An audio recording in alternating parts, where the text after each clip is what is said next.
अनामिका, नाम परसेंटाइल। मेरा नाम अनामिका है और मेरी 82% है और मेरे 91 नंबर है केमिस्ट्री में।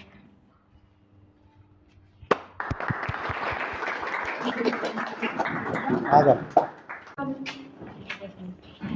मेरा नाम रोशनी है, केमिस्ट्री में 97 नंबर है और परसेंटेज 87।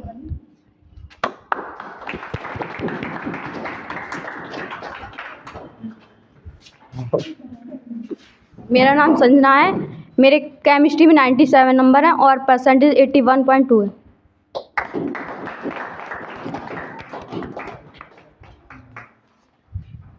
मेरा नाम वंशु गौतम है। मेरे केमिस्ट्री में नंबर थे जैसे 70 आउट ऑफ 67, पर स्कूल वालों की गलती की वजह से उन्होंने काट लिए 3 नंबर। मेरे हैं 94 नंबर।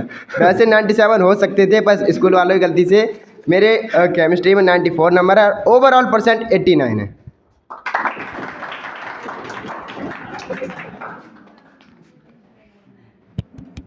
चलो। मेरा नाम अभिजीत सिंह है। मेरे केमिस्ट्री में 86 नंबर थे और मेरी ओवरऑल जो परसेंटेज थी वो 83 थी।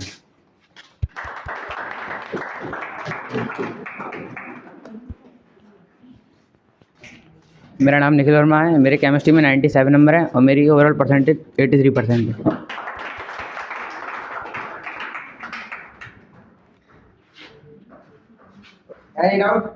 अब किसी को कोई क्वेश्चन पूछना हो तो पूछ लो, कैसे टॉपर बनते हैं, ठीक है। आप तो आप बच्चों कोई क्वेश्चन पूछने हैं टॉपर्स तो पूछ लो, ठीक है, आपके सामने है, ठीक है, पूछ लो कोई कुछ पूछना हो क्वेश्चन तो।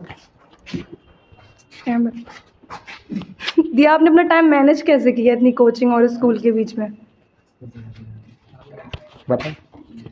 रोज डेली 1-1 घंटा पढ़ लिया करो शाम को, और स्कूल थोड़ा कम कर दिया करो जब नहीं मिलता है मतलब टाइम, तो कुछ कोचिंग सुबह को रख लिया करो ऐसे, और रोज रिवीजन किया करो और बाकी जो सर मटेरियल दिया करें उससे पढ़ा करो और कोचिंग रोज आओ। और किसी को कुछ पूछना है? कुछ पूछने में क्या दिक्कत है? अरे तुम भी टॉपर बनोगे आगे चल के, क्या है पूछ लो। बॉयज को किसी को पूछना है? हाँ भाई कुलदीप, पूछना है कुछ? अरे पूछो ना, अरे पूछ लो कुछ लो, पूछना है। अरे किसी को कोई क्वेश्चन पूछना है? अरे शर्मा रहे हैं, मैं बता रहा हूँ, ठीक है। इन्हें सबको क्वेश्चन पूछना है। इनके क्वेश्चन ये है, देखो मैं इनकी तरफ से मैं बोल दे रहा हूँ क्वेश्चन, ठीक है।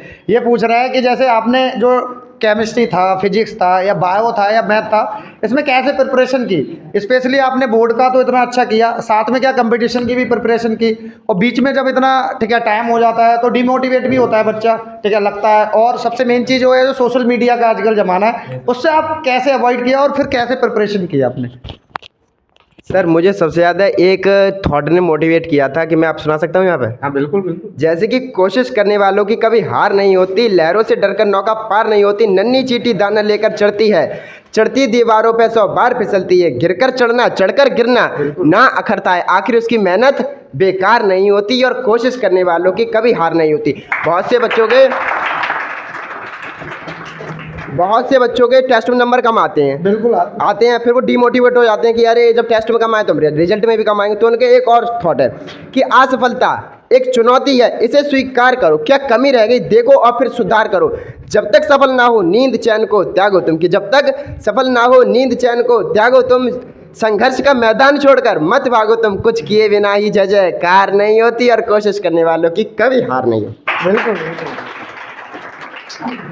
अच्छा एक क्वेश्चन है कुलदीप का। कुलदीप कह रहे हैं कि जैसे केमिस्ट्री आपने जो पढ़ी थी, केमिस्ट्री में इन्हें प्रॉब्लम रहती है, पढ़ते हैं भूल जाते हैं, मतलब जैसे कोई चीज़ पढ़ी, रिएक्शन है या केमिकल नेम है या कोई मॉलिक्यूलर फार्मूला है या मैकेनिज्म है, क्रियाविधि है, ये पढ़ते हैं मगर भूल जाते हैं। उससे कैसे आपने टैकल किया, मतलब कैसे तैयारी की? जैसे अगर कोई चीज़ आप पढ़ते हो फिर भूल जाते हो, फिर दोबारा पढ़ते हो फिर भूल जाते हो, तो उस चीज़ को याद करने के लिए या तो आप किसी चीज़ से रिलेट करो जो आपको पहले से याद हो, उससे रिलेट कर लो। अगर लाइव एग्जाम्पल, हाँ, अगर उससे भी रिलेट ना हो फिर आप 100 ट्रिक बनाओ। अगर खुद ही ट्रिक ना बने हो तो इलाही सर जी हैं ट्रिक बनाने के लिए, बाकी तो आपको कोई दिक्कत ही नहीं है, ठीक है। और फिर भी अगर ट्रिक से भी काम ना चले तो भाई रिवीजन।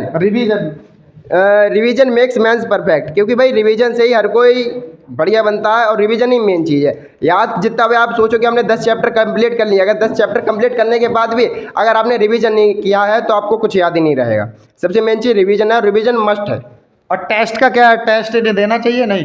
टेस्ट तो मस्ट है, अगर टेस्ट नहीं दोगे तो आपको अपनी योग्यता कैपेबिलिटी नहीं पता चलेगी, आपने कितना याद किया है, कितना तैयार किया है, वो पता ही नहीं लगेगा आपको कि आपने कितना पढ़ाई करी है, कितनी पढ़ाई नहीं करी। पर हाँ, टेस्ट मस्ट है। अगर कभी बाई चांस टेस्ट नहीं दे पाओ तो जो टेस्ट कोचिंग में आता है, अगर उसके मतलब कॉपी आप घर पे ट्राई करो और हाँ, उसका एनालिसिस करके हाँ जरूर करें। बिल्कुल बिल्कुल। और एनी डाउट?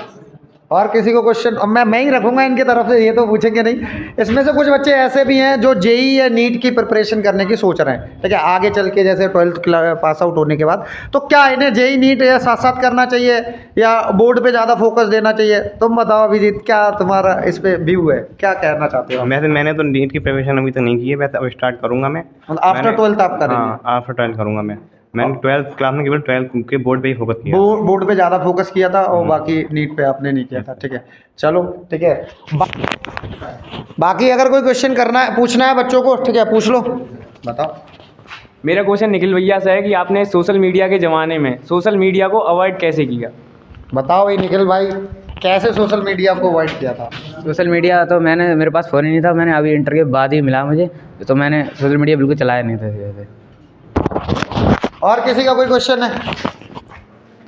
अरे और किसी को कुछ पूछना है? पूछो भाई, तुम पूछो।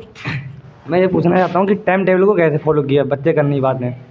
टाइम टेबल मतलब फॉलो नहीं हुआ, वो पता है कैसे किया था तुम लोगों ने? बताओ, तुम बताओ भाई बस, कैसे किया था तुमने टाइम टेबल को? सबसे पहले तो मैं आपको बताना चाहता हूँ, मेरी लगी थी कोचिंग 3, मतलब 3 कोचिंग मस्ट होती हैं, फिजिक्स, केमिस्ट्री एंड बायोलॉजी। सबसे पहले मैं आपको रूटीन बता देता हूँ पूरी। मैं सवेरे 6 बजे उठता था, मेरी 6 बजे कोचिंग होती थी फिजिक्स की। 6 बजे कोचिंग पढ़ने के बाद जब मैं मतलब घर आता था तो तैयार होकर मैं जाता था स्कूल। 8 बजे स्कूल था, स्कूल से आने के बाद मैं 3 बजे घर आ जाता। 3 बजे घर आने के बाद गुरुजी की उस समय कोचिंग थी गर्मियों में 4 बजे। 4 बजे यहाँ से कोचिंग पढ़ने के बाद घर जाता था। फिर इधर ही सर हैं गंगवार, उनकी कोचिंग पढ़ी 6 बजे। 6 बजे पढ़ने के बाद 7 बजे घर जाता था, लगभग रात उसी हो जाती है उस समय। 7 बजे घर जाने के बाद लगभग खाना वाना खाया, फिर उसी समय पढ़ने बैठ गया। लगभग रात के 12-1 जब तक क्षमता होती थी बॉडी में तब तक पढ़ाई करी। उसके बाद क्या पढ़ते होते थे? मतलब जो पढ़ाया वही रिवीजन करते हाँ, थे? जो अगर हम जो कोचिंग पढ़ाया था वो नहीं पढ़ेंगे तो वो तो बेकार है, फिर कोचिंग पढ़ना ही बेकार है। वही रिवीजन हाँ, करते थे। वो वाला पढ़ा और एक आध जैसे टेस्ट लगा लिए, क्या अपनी इच्छा अनुसार क्वेश्चन कर लिए और उसी का रिवीजन किया। याद नहीं हो रहा है फिर दोबारा याद किया। अच्छा। और मेन बात ये है, सवेरे को पूछ रहा हो कितने बजे उठते नहीं, जबरदस्ती उठाई जाते। अच्छा। और किसी को कुछ पूछना है? हाँ भाई, पूछना है? यशवंत तुम तो पूछ ही लो यार, ठीक है। नेक्स्ट ईयर तुम भी यही इसी कैटेगरी में आओगे तो तुमसे कोई क्वेश्चन पूछेगा तो क्या बताओगे? बताओ, पूछना है? पास कर दो। आपने जो पेपर दिए थे, मतलब कोई टफ क्वेश्चन आया तो उसे सॉल्व कैसे करेंगे? मतलब अगर नहीं आता हमें तो, हमें पेपर टफ आया है तो हम कैसे करेंगे उसे? जवाब तो देना। अब कोई टफ क्वेश्चन आया कैसे करेक्ट किया फिर तुमने? क्या छोड़ा, क्या किया? जैसे कोई टफ क्वेश्चन आया, मान लो कोई सा आया, ऑर्गेनिक का है, इनऑर्गेनिक का है, फिजिकल का है, कोई भी सही, तो इतना टफ कोई क्वेश्चन नहीं होता है जिसके बारे में आपको थोड़ा बहुत नहीं पता हो। कोई भी क्वेश्चन नहीं होगा अगर उसके बारे में अगर थोड़ा बहुत आपको पता है वो लिखो। और उस क्वेश्चन पे मैं मानता हूँ कि ज़्यादा समय आपको वेस्ट नहीं करना चाहिए। 1 नंबर का है यानी कि 2 नंबर का, उस पर आपको समय वेस्ट नहीं करना चाहिए। आपको जो ओवरऑल आगे क्वेश्चन जो आपको आते हैं वो पहले जरूर करने चाहिए, और जो नहीं आता है अगर उसका आपको थोड़ा बहुत भी पता है तो आपको अंतिम में करो। क्यों अंतिम में इसीलिए करना होता है कि आपको समय उसमें आप ज़्यादा अपना दिमाग लगा सकते हो। अगर आप शुरू में इसे करने को बैठोगे जो आपका पेपर है वो रह जाएगा और आपके हमारे जैसे 90+ नंबर नहीं आ पाएंगे। तो 90+ लाने हैं तो आपको जो टफ क्वेश्चन लगे वो बाद में आपको जरूर करने हैं, पहले आपको वो करना है जो आपको आता है। और किसी को गर्ल्स में कुछ पूछना है? ठीक है, अर्शिका पूछना कुछ?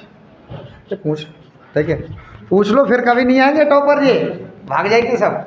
बताओ, कुछ पूछना हो, लग रहा हो कि कैसे क्या है आपको? नहीं पूछना है? बाकी इन्हें कुछ पूछना नहीं है, ठीक है, ऑल द बेस्ट। बाकी आप लोग ये जरूर बता दें आप लोगों का ठीक है गोल क्या है, क्या बनना चाह रहे हैं, क्योंकि अब तो 12th तो पास आउट हो ही चुके हो आप लोग, ठीक है। क्या बनोगे आप? डॉक्टर नीट क्लियर करके। नीट की प्रिपरेशन करोगे आप, ठीक है। आप? मैं भी नीट की प्रिपरेशन करूँगी। अच्छा, नीट की प्रिपरेशन MBBS करना है, हाँ। ठीक है। आप बता? UPSC। UPSC, बढ़िया बात है, ठीक है। आप बताएं। गुरु जी, जैसे पेपर ख़त्म हो गए थे ना, जैसे अभी 12वीं के पेपर ख़त्म हो गए, तो उसके बाद लोग, बहुत से लोग होते हैं जो घर पर टाइम वेस्ट करते हैं, वेब सीरीज़ देखते हैं, मूवीज़ देखते हैं। हाँ, वो टाइम पास करते हैं। हाँ, तो भाई मैं आपको बताना चाहता हूँ टाइम वेस्ट नहीं करना चाहिए। मैंने भी अपना टाइम वेस्ट नहीं किया था। ओवरऑल 1 महीने के अंदर मैंने लाइब्रेरी ज्वाइन करी और डेली 6 से 8 घंटे मैंने पढ़ाई करी और मैंने बायोलॉजी में नीट के सिलेबस को लेकर 4 चैप्टर कंप्लीट कर लिए, केमिस्ट्री में 2 चैप्टर कर लिए। बस मेरा गोल है मतलब नीट मतलब MBBS। आप बताएं भाई। मुझे भी नीट की प्रिपरेशन करनी है। नीट की प्रिपरेशन करें। आप बताएं भाई। कंपटीशन कंपटीशन कौन सी, किस लाइन में जाओगे? SSC वगैरह?